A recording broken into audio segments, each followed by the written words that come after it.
Hi, നമസ്കാരം. പലപ്പോഴും നമ്മുടെ നാട്ടിൽ കണ്ടുവരുന്നത് എന്തെങ്കിലുമൊക്കെ അസുഖമായി ഉടനടി ട്രീറ്റ്മെന്റ് വേണം, അതിന് ലക്ഷങ്ങൾ വേണം എന്ന് പറയുമ്പോൾ ഉടനെ ഏജന്റിനെ വിളിക്കുന്നു, ഒരു ഇൻഷുറൻസിന് വേണ്ടി ചോദിക്കുന്നു. ആ സമയത്ത് ഏജന്റ് കൈമളത്തും. കാരണം ഒരു അസുഖം വന്നതിന് ശേഷം എടുക്കാൻ സാധിക്കുന്ന ഒന്നല്ല ആരോഗ്യ ഇൻഷുറൻസ്. പക്ഷേ നമുക്കൊരു ആരോഗ്യ ഇൻഷുറൻസ് ആരോഗ്യമുള്ളപ്പോൾ എടുത്തു വെച്ച് കഴിഞ്ഞാൽ ഇതുപോലെയുള്ള ബുദ്ധിമുട്ടുകൾ വരുമ്പോൾ ധൈര്യപൂർവ്വം ഇന്ത്യയിലെ ഏറ്റവും മികച്ച ഹോസ്പിറ്റലിൽ പോയി സൗജന്യമായി ചികിത്സ എടുക്കാൻ സാധിക്കും. നല്ല പ്ലാനാണ്. അതിന് നമ്മൾ ചെയ്യേണ്ടത് പിന്നീട് എടുക്കാം എന്ന് പറഞ്ഞിരിക്കുന്ന നമ്മുടെ മനസ്സിനെ മാറ്റി ഇന്ന് തന്നെ എടുത്തു വെക്കുക. നമ്മൾ എല്ലാ വർഷവും ഒരു നിശ്ചിത തുക ഇൻഷുറൻസിന് വേണ്ടി മാറ്റി വെക്കണം.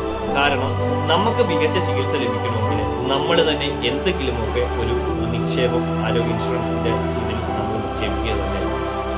അതിനുവേണ്ടി മനസ്സ് മറക്കുക, ഇന്ന് തന്നെ വിളിക്കുക. ഉടനെ ഞാൻ പറഞ്ഞു തരാം ഇൻഷുറൻസിന്റെ കാര്യങ്ങൾ.